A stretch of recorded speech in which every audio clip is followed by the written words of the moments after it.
Hey guys, today I learned something. I learned that to this day, every judge's chair in the Supreme Court has a spittoon sitting beside it. A spittoon, for those of you who aren't cowboys, why aren't you cowboys? Is a big can or a barrel for people to spit into when they need to spit so they don't spit on the floor and then slip on their own spit and die sticky. But spittoons aren't just for spit. Tobacco, gum, jelly beans, if you're just chewing jelly beans and you find out that it's not a jelly bean, it's a bullet bean. Spittoons first appeared in America around 3 p.m. August 7th, 1840, and shop moppers around the entire country rejoiced. That was until they realized that now they were out of a job. This led to the Great Spitfire of 1841, when blue-collar workers and Indians united to swill firewater and birthday candles and spit their homemade napalm onto the ruling class of America. Many good men died that day, and in a completely unrelated incident, the price of gasoline skyrocketed, prompting then-President William Henry Harrison to invent the world's first battery-operated hybrid stagecoach. But how many miles per gallon do I get with this thing? Really, about 1.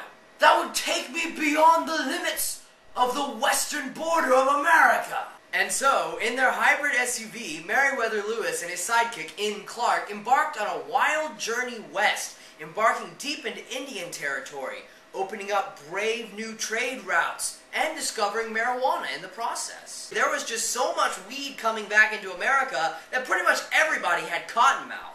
Cottonmouth is an old slave term used to describe the stream of profanity that comes out of someone's mouth after they choke on weed smoke. At that point, you can't really do much except stuff their mouth with cotton to get them to stop.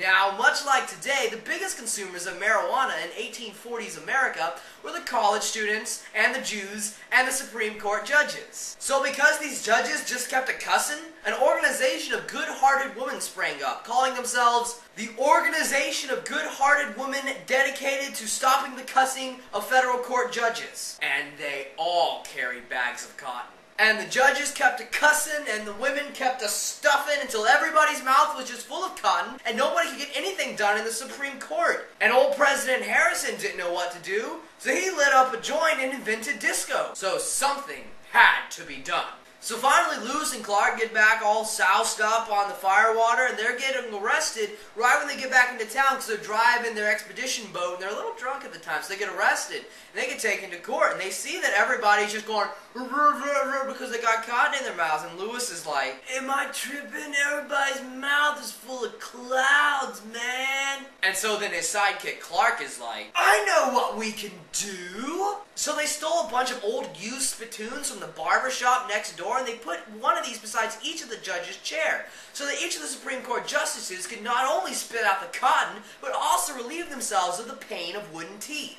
And then the Organization of Good-Hearted Women were so impressed by this act of charity that they took off their tops. At this point, most of the people inside of the Supreme Court all threw up messily on the floor because back then women were really ugly. And these judges just threw up and threw up and threw up so much that the shop moppers who had started all this got their old jobs back, cleaning the floors, and to this day, they continue scrubbing at the hardened vomit on the floor of the Supreme Court. It just won't come up! And with a nod of his heavy head and a twinkle in his old eye, President Harrison said, let it be known that from this day forward, there will always be spittoons besides the chair of every judge in my kingdom. And the children rejoiced, and there was peace from coast to coast, except in Chicago where the Bloods and the Crips were at war. And that is why, to this day, you can find a spittoon besides the chair of